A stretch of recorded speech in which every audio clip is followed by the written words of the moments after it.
as much as A&M and Glenn because of the unique situation of people wanting to be in Aggie land, so to speak? That- I mean, tell me your thoughts. That's a great question, and the question is there another potential partnership in the state of Texas that might benefit as well as Texas A&M and Blinn? And I wish Dr. Boyd were here to answer that because she's more eloquent than I, but what you have to do is find the need for such a partnership in your community. And the need at Texas A&M was we had to turn away thousands of qualified applicants, and the need was we wanted a way to admit more of them. Now, if we look at Baylor and McLennan, their partnership is not based on that. Baylor doesn't have the same challenge that A&M does on admission. The benefit there is that the students will save so much more money at McLennan than they would otherwise because of Baylor's private school tuition rates. So you have to find the need for the partnership in your area and identify what that is and how you can address that. Yes, sir. Dr. Muir, how many of the students are out of your district, and do they have to pay out of district tuition? There's no simple answer to this, and let me explain. Blinn College is structured so that the main campus in Brenham is in district because it's in Washington County. In district there means that Brenham campus has about 2,100 students. Here we have the satellite college being 5 times greater than the alma mater. However, that creates a definition problem because all of the students who do not attend Brenham are out of district, and so the tuition is higher. And I had a board member explain it to me this way, and I think it's probably a good thing. Those families are paying taxes in Washington County, so they should be able to get the break on tuition for in-district. However, even some Brenham's students come from out of district and have to pay out of district fees. So it's kind of an interesting definition of in-district, out of district. Did I define that correctly? In a sense, what I was trying to drive at is A&M draws from all over the state, and if those students are not allowed to, or they don't get into A&M, then you're going to be faced with a lot of out-of-district kinds of students that would pay higher tuition. So I'm just thinking that maybe your tuition rate is probably lower, would be lower if they were all from your tax entity. Yes, and I would love to spend a half hour on how to get that tax entity going, but I probably shouldn't talk about it. We're going to go ahead and move on if that's all right with you guys. Listen, we appreciate you guys coming. This is a perfect example of what we call best practices that we wanted to share. They shared this presentation with the coordinating board a couple months ago, and quite honestly, I think there are other institutions that could probably come up with some form of model similar to this, and probably the students would benefit. We're going to skip the next part of the program because I basically have covered that with my initial remarks, and that's a open discussion with community and technical college presidents and trustees on issues relating to student success. The part with regard to item 6, orientation to meeting and discussion leader, I've covered that already. So we're going to go ahead, and what we really want to do is open this up for some interactive dialogue between the coordinating board members, Gary, and we want to hear from you all. We want to basically open discussion, particularly with regard to student success initiatives, things that we could be doing at the coordinating board to partnership with you to help you do a better job in what we do in terms of closing the gaps. We want to talk about things that you're doing, things that we could be doing in the area of student success. We're going to also talk about this new era of president-trustee collaboration and partnership with the Texas Higher Education Coordinating Board. Most of you are aware of the fact that the Community College Trustee Organization has been combined with the President's Organization in the last year in an effort to provide some more cohesiveness in terms of how the trustees and the presidents work together and interact with each other. And we look forward to a much more effective organization in the future in terms of how we approach the legislature and what we accomplish. We want to ask, and basically we want to hear what the coordinating, we want you to hear what the coordinating board desires of you all, and then we want you all to tell us what you would like to see us do in terms of engaging with you at the community college level to make things better for you all. So let's start, and this is an open discussion. We're looking at a little bit of time constraint. I'm sorry that we're catching flights out here about 3:30. But that's the reason we want to, when we leave here, to leave contact numbers where you can call, talk, engage any way, shape, form, or fashion with us even after we leave here if you've got ideas or questions. So, Gary, is it okay for us to go and open up for just open discussions with regard to anything regarding student success? Go ahead. Tell us who you are, sir. I'm on the Del Mar College. Yes, sir. Two points. But first, let me say my congratulations to you on the program. And we certainly encourage our students to go on A&M and Corpus Christi. But every time a graduate comes across that stage, I said, I want you to go graduate school, graduate school, graduate school. Now, 2 points. Number one, on our 75th anniversary of Del Mar College, we had the 75 distinguished graduates in this room. It was amazing. Almost every single community leader had graduated from Del Mar College. And I'm talking about the city council people, the mayor, the school boards, the county commissioners, Del Mar College Board had graduated from Del Mar College. That told us this, that Del Mar College graduates stay in the community and they become future leaders of the community, both in terms of our industries and our businesses and our civic organizations. And we want to maximize their education so they become top of the line leaders. But here's where we're at. TAMU Corpus Christi, under its first president, great success, added 6 PhD programs and a Heart Research Center, just phenomenal research in the Gulf of Mexico. But we haven't since then added any PhD programs.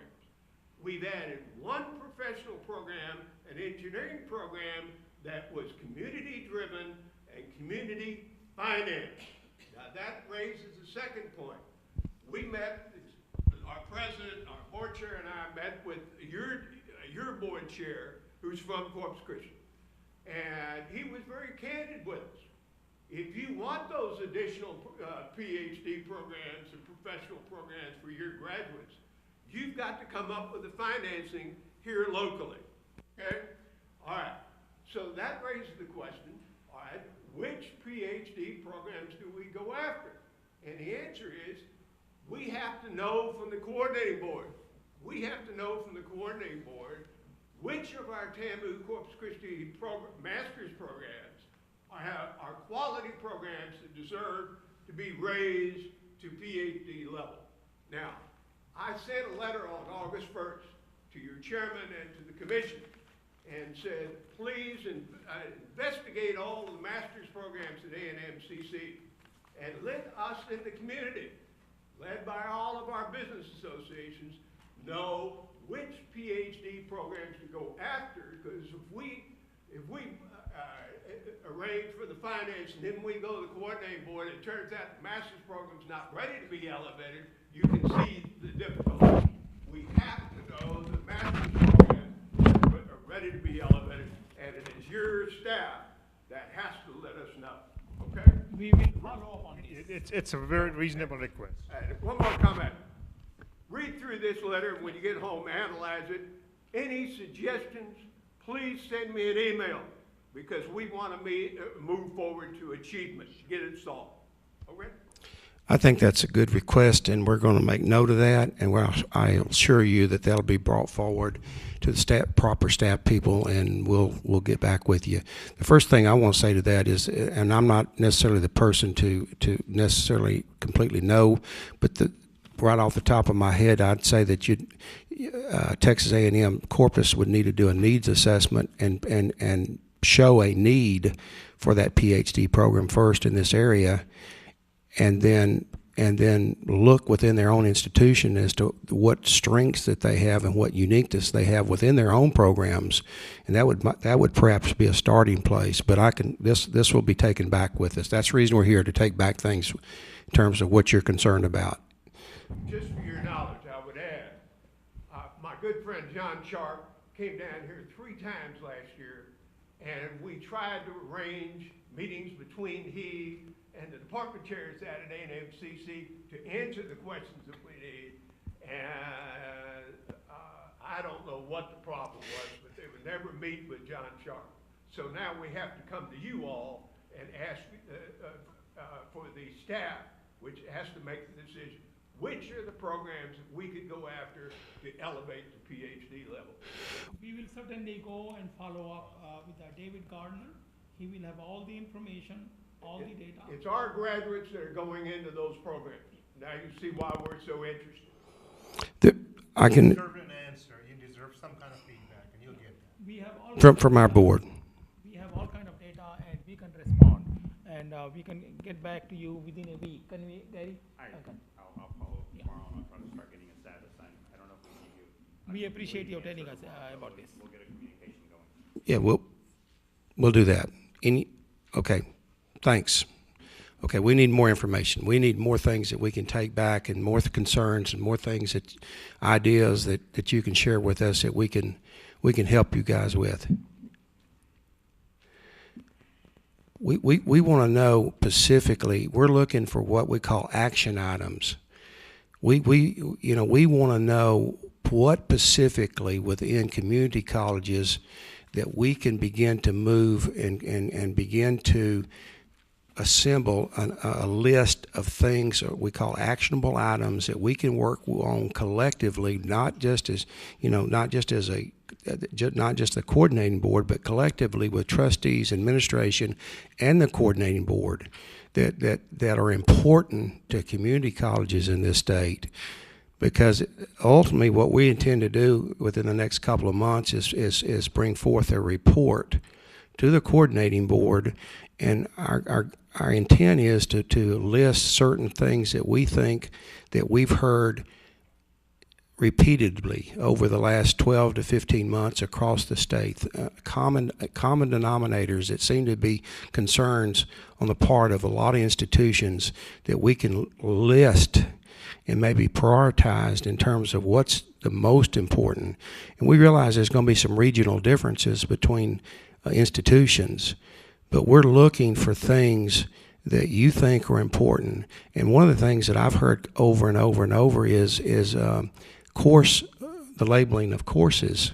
And that seems to be something that we've continually heard almost everywhere we go. And I don't know exactly how to fix that, but I can promise you we've got that on our list. That is an actionable item that I've looked at, and I don't understand why we can't make that happen. Does anybody have anything they want to say with regard to that particular issue? Go ahead, sir. In San Antonio, our legislative group sponsored a bill in its last legislative session for common course numbering. And I serve on the committee at the coordinating board. And when we studied that aspect, it saves a ton of money. And if you're looking at how it promotes student success, that's one of the biggest obstacles of students transferring from our community colleges to four-year institutions. Because if some of their courses are not accepted, or our courses are not accepted by the four-year institutions, those students need to retake those courses. And so that's a cost at a steeper price for those students when they get into the four-year institutions. So that is definitely a priority item. Well, that's something that we know about, that we're very aware of, and that's something that I guess will take legislative action. So that's going to be. You're important to that higher education committee. He was on the panel, and as a trustee, he made his wishes known. Yes, what I'm saying though is, if we're serious about lowering student costs, we need to be smarter about the processes we have in terms of how we transition from community colleges to the four-year institutions. And it will save money for the parents and the students. It will also do something that's extracurricular experience the students have coming out of community colleges and four-year institutions. And that's something that's not there. And so I think that it's going to help us too in terms of community colleges aligning our curriculum and our presentations. I come from a multi-college system. We have 5 colleges in our system. And that's been one of our biggest projects the last couple of years. And we're almost there. And that's streamlined things for students. The rigor has been maintained, but it has brought a lot less chaos in terms of the academic presentation the students are dealing with. Go ahead, sir. Yes, as I listen to those comments, a very natural transition from evolving from the kind of system we have now where different community colleges and different universities have different course numbering systems. We need to be able to have a common course numbering system statewide that allows for the consistency in the developing of the type of curriculum that's needed in preparation, whether you're taking it at the community college or at the university. Once that step is achieved, or at least moving in that direction, we really need to move it to a 2+2 statewide transfer system, where you have maybe perhaps a 2 years at the community college, whether it's as an engineering major, as a business major. There might be kind of a tiered layered of 2+2 agreements that are statewide, where you have for business majors, these are the courses you take at the community college, which are the same that you'll take at the university, and you just end up taking in the last years. A lot of the issue with transfers has to do with the fact that we don't have a common course numbering system, and they find all kinds of reasons why our community college students can't transfer, can't use that course, because it's a different course number, it's not really the same title, and we run into all kinds of issues. But I think that in the long run, the longer vision to develop a common course numbering system should be followed by developing a statewide 2+2 agreement in different categories, whether in engineering, in business, in the fine arts, but have 2+2 agreements that are very standardized across the state. You know, I've been around community colleges for over 30 years, and this problem's been lingering for a long, long time. And it just doesn't seem like it should be that difficult to solve this problem, but it still just continues to be here. Let me ask a question from someone who may know. Do we have common course numbering systems within the community college systems itself? In other words, does Delmar's English 101 the same as Alamo College 101? So within the community college system itself, they could swirl in and out of the different community colleges, and there's not a problem all day long. Okay. It's the university. So obviously the reason this hadn't happened is because of the universities, in my opinion. I'm not trying to pick on them, but obviously that must be the problem. Just to give you an idea of the problem, we had a program in engineering that was worked out with UTSA, and when we took our students and our degree plan and tried to move it into the university, the faculty basically rejected several of the courses, so the students had to retake courses, and it jeopardized the program in that it slowed the students down coming out of the community college transfer into the program. So, you know, this is a STEM area. It's an area that's in terms of workforce, is lacking in this state. And so, again, if we have consistency of transfer between community colleges and universities, it enhances student success. It allows us to complete quicker. Those students complete quicker, and we get all those efficiencies the state's looking for.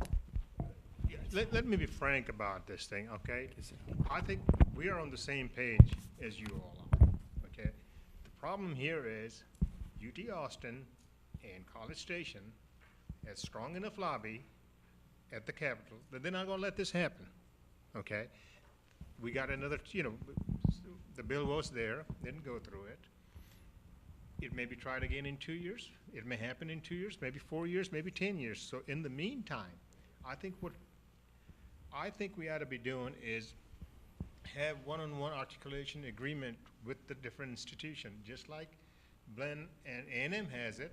I think the practical is that, San Antonio, you should have it with the UTSA and A&M San Antonio, and, wherever your bulk of your students transfer.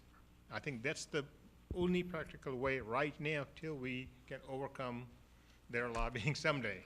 Mr. Lodge, Yes. the reason I'm bringing this up is that this is a model, and you were asking us to give you input so that you could work with legislators. You know, if we submit this bill again for authorization, we might need an endorsement from you as a coordinating board in terms of, and say, here's a practical model that's worked. Lynn and A&M, it works. And I think we'll do because we have supported that in the past, and I think, and correct me, Gary or Dennis, I mean, the coordinating board is in support of this. I mean, you know, we got to have common close numbers. It's just that overcoming the legislature. I think, if I could, I think that's a great point, but there are some programs like the Compact for Texas where we're getting a larger number of articulation agreements between one college and universities. In spite of that, you sit down and you make sure that the course learning outcomes are aligned. So regardless of the numbering, what you learn in this math course is what is also the learning outcome for the university. And everyone signs the agreement, everyone's okay with it, and we have a big ceremony when to celebrate it. Once the students transfer, they're advised to go ahead and take that course over again because it's a very important course, and maybe the course that the college didn't prepare you good enough. Maybe it did. No one really says that, but it's Implication is inferred. there. And if we agree on learning outcomes and they're being taught by qualified faculty, and the universities have signed off on the agreement, the courses ought to be accepted. And it's very negative, has a very negative impact on students that are transferring when they find out that they might lose 15% of their course hours or more because the agreement that was brought to the table isn't really honored by the universities. Let me ask you a quick, Roberto, tell me, in your opinion, why are we running into a roadblock? It's basically faculty. The faculty of the four-year institutions. They're concerned about the rigor. At the community college level, No, at the university level. they're concerned that the community college transfer in the four-year institution will not be able to be successful because Or it doesn't fit within their academic scheme. is that legitimate? Is that legit? I don't think so. I think we prepare our students very, very well, and they're ready to go. I mean, they have demonstrated competence. Do we have any data to support that? Do we have data to support that those? I don't. To be honest with you, I don't. But Okay. I can tell you that it is an impediment to student success. We're going to, let me tell you off the top of my head, we're going to have to strategize and come up with a strategic plan jointly with all the stakeholders in this room, including the coordinating board, because we're not your enemy on this one. We're 100% behind you. And if we're not, I can assure you we will be. I will tell you right now, I've been at this now for 10 years at the state level, and I'm so pleased that what you're doing today, and by the establishment of the two-year college stakeholder committee at the coordinating board, the fact that Gary is here is also a major step forward. So I know you're with the program. I just think that it does need looking at deeper, and it needs to be looked at from the standpoint of the colleges rather than four-year template identify or compared to. And so, again, I'm just real excited about the relationship that's evolving. Like, I'm on the council for continuous improvement and innovation, and your drive for finding best practices like today is what we're trying to get to in that committee. And so, again, we just need to continue raising the profile of community college for people to really understand Okay. it. And then also, we've adopted the student success agenda big time at the community colleges. That's all we talk about at our board meetings in terms of local government. I don't think it's that strong at the four-year institutions. And I think they need to be brought into the fold. And you're making a great point. This model, their success is a part of the evidence that It is. can work. Well, It is working. that is a good point. So On a can small we, scale, this can- is evidence that it could work. On a small scale, all we got to do is expand it statewide. There's no problem with them transferring into A&M. Why not? why don't we identify certain courses, maybe 25% of the courses or 15% of the courses that you think maybe your committee can come up with these courses will seamlessly be able to transfer, and student learning will be as much as community colleges. Not all 100%, maybe 50%, 20%, or pick up these courses that Blinn and Texas A&M has. Set up a committee so that you can start working on 20% of the courses, or 30% of the courses, or 50% of the courses. Maybe 100% will be impossible. Some engineering courses, you may not be able to. Can I? Well, I think Dennis is right, though. We should be able to do this quickly. I mean, I really think some of the courses are the things that are just, they're not as difficult as they seem. If you change the course number and you stay within the curricular rigor that you're trying to establish, I think most of the courses will fit. There are some specific ones in the STEM areas and some of the more advanced areas that we may have to look at. But I think we can take care of the problem, most of the problem, in about the first year.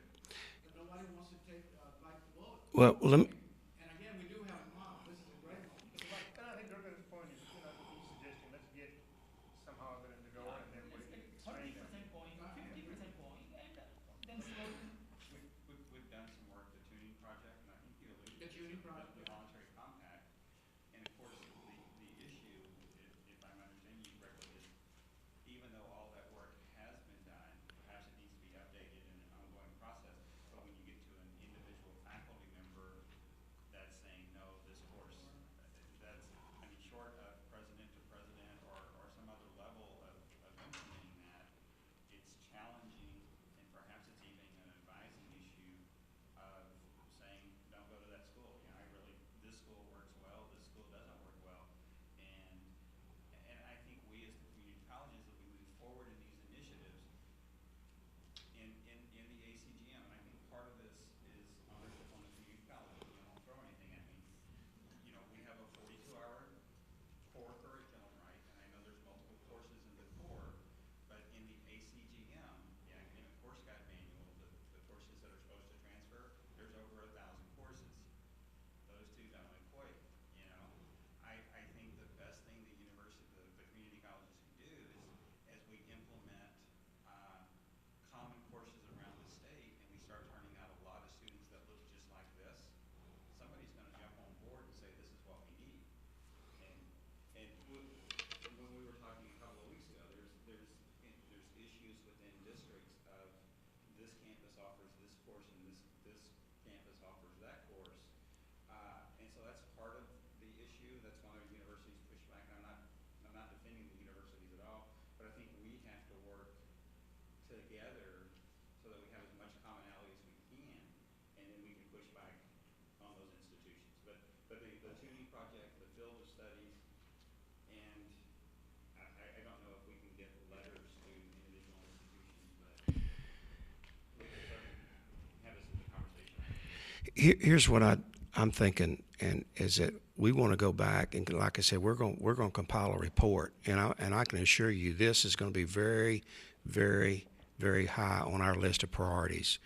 And I'm going to see if there's any way that Gary can work with our staff at the coordinating board and maybe set up some type of statewide committee where we can make sure, first of all, that those of us that are on the community college side, that we have our house in order. Anything that anybody can come against us with that can give us the legislature any reason not to adopt this, we need to make sure we clean that up. If there's some legitimate complaints on the other side, and I don't know whether there is or there's not, I'm just saying if there is, we need to deal with them in the House. And then when we get our house in order, then at some point that committee approaches the four-year institutions, and then we say, now what can you find wrong with it now? And if it's obviously self-serving, then we need to make that message known to the legislators that it's not in the best interest of students or the state of Texas. I want to recognize. Dennis, you were asking, is there any evidence about, the success and the fact that the students can go right in? I've been at many articulation agreement signings between San Jacinto and different colleges. And over, what we hear from the representatives from the colleges is that the students that we're sending there do as well or better than those that start at their own facility. And I mean, I'm sure it's not just San Jacinto, I'm sure it's through sort of many colleges. I can't, traditionally, in my opinion, and I've been involved on the other side too as a regent at the University of Houston. So I know the University of Houston system has a tremendous amount of respect for community college graduates. And we know that if we get them, they're going to be successful in completing their courses.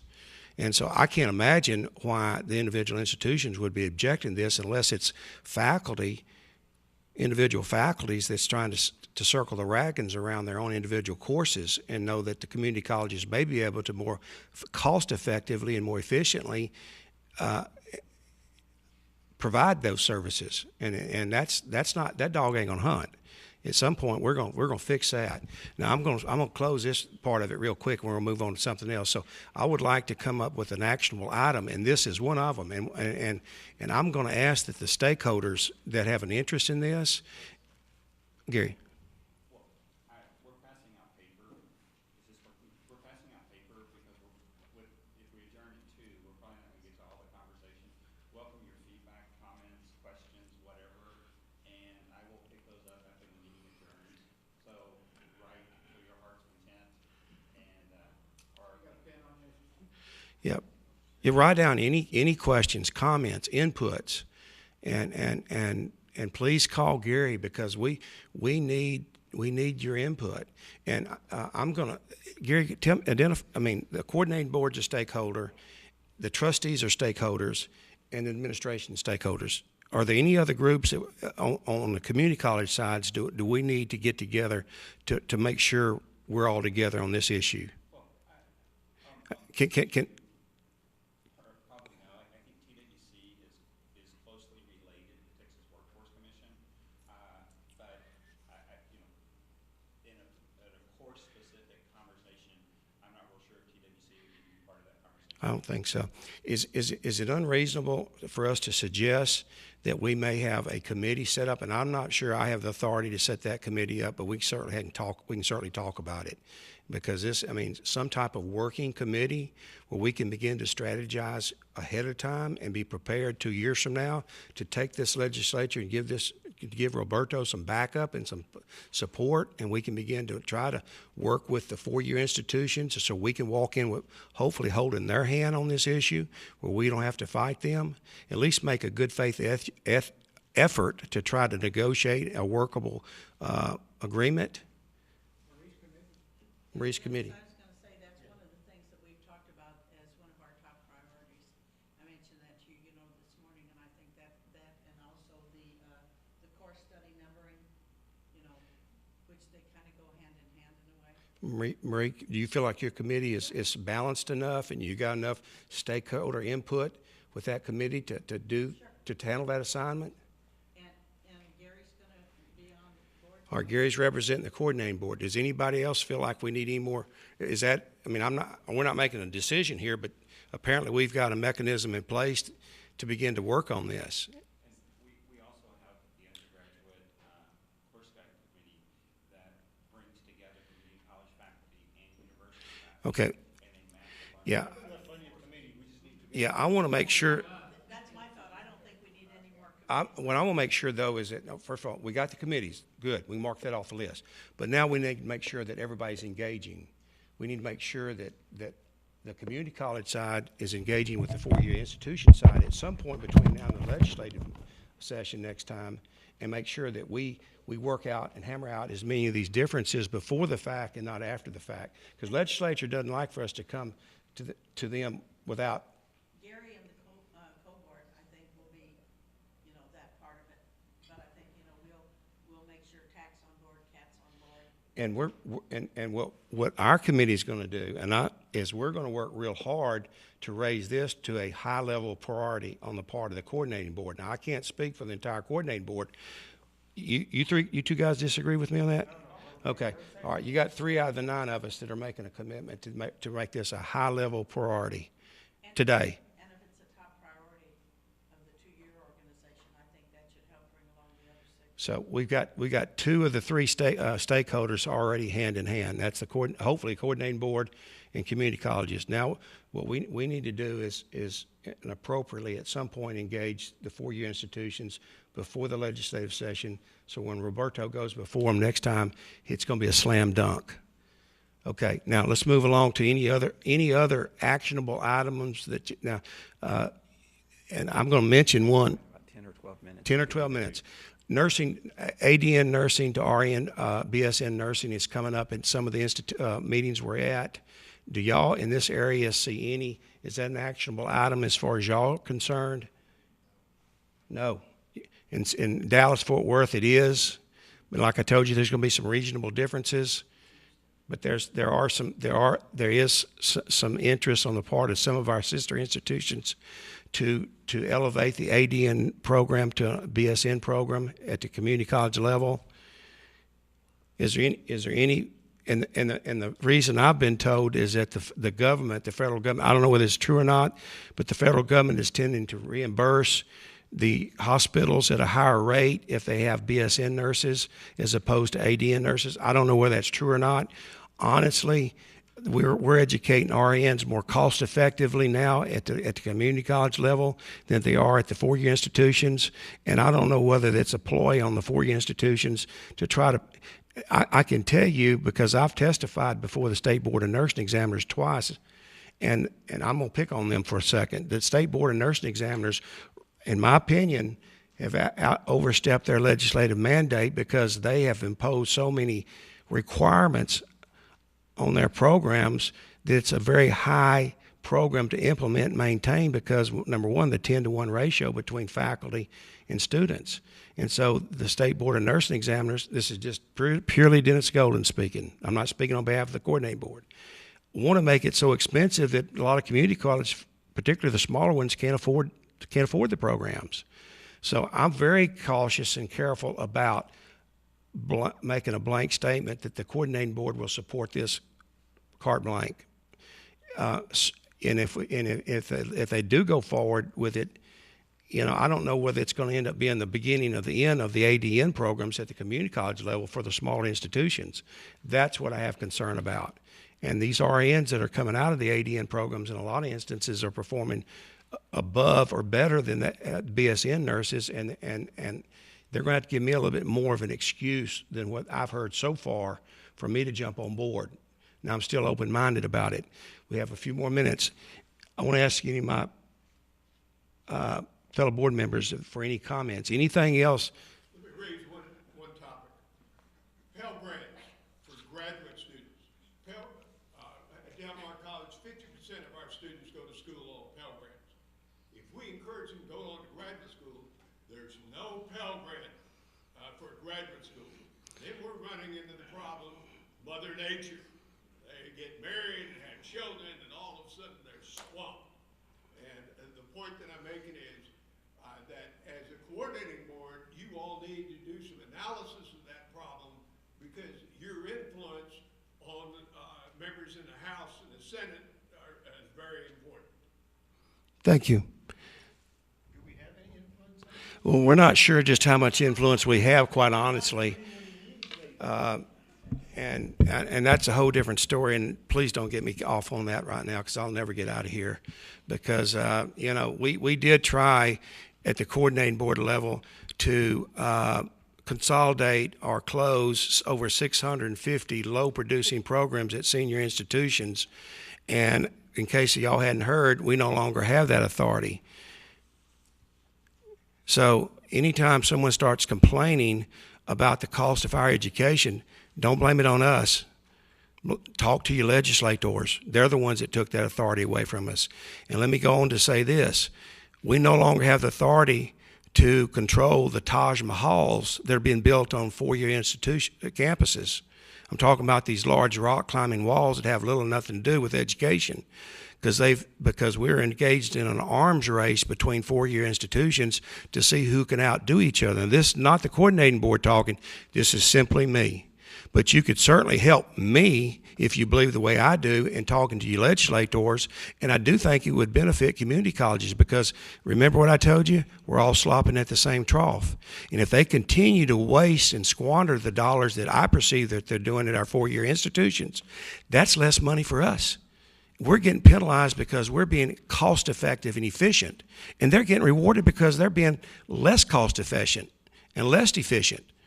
The legislature sits there and just gives them, and then we get, we police ourselves. If there's a low producing program and this president's institution at Del Mar, he'll close it himself. He doesn't need us to close it because he's policing himself. But the four-year institutions are not doing that. We tried, and guess what? We got kicked to the curb and back. Now, that's just my opinion. Sorry, didn't come all the way down here to get on a stump, but it is what it is. Anything else? But keep in mind that we're all collectively in this together, and community colleges have to stick together. And when the four-year institutions continually waste a lot of money, it indirectly hurts us. They need to be held to the same standard that we're being held to, and they need to be cost efficient and effective in delivering high quality education, not just us. You agree with that? Okay. Okay, yeah, submit any questions, any written questions? Submit written questions, comments. I don't have any cards, but I'm going to quickly give you a phone number. You can contact me anytime you want to. Cell phone, 903-692-2659. Email. Don't do the one at the website. Contact my personal email. I think Durga and Manure brought their cards. I didn't. And they got cards if you want to contact them. My email, dengol4663@AOL.com. Please, if you've got a concern, don't sit home and stew about it. Call us, contact us. Let us know what we need to do. Because,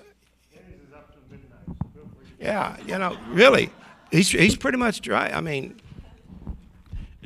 if you're writing questions you want an answer to specifically back to you, make sure and put contact information. And if there's anything that, we're winging these meetings. This is our first rodeo.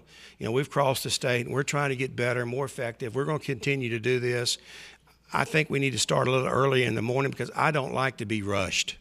I would like to linger around for the next 3 hours just listening and engaging and hearing, because I'm sure we could learn from each other. But the next time we come back here, which we plan on doing, we will spend more time. But thank you for being here. I want to say this to you. Thank you for caring about students. I realize there's times when you feel like we're not making a difference, because I do. And I appreciate the encouragement that some of you have given me, because there's times when I say, what's the use? But when you feel that way, stop and think about what we're doing this for and why we're here. It's not about us. It's about opening the doors of opportunities for the most part, for a lot of kids that wouldn't have that opportunity if we weren't here. Thank you for what each and every one of you do, especially the trustees. Those that are unpaid, oftentimes unappreciated. I've been there. I was a trustee for 21 years. And you hear all the complaints, but seldom does anybody stop long enough to just say, thank you for what you're doing. But I'm doing that now. Thank you for being here.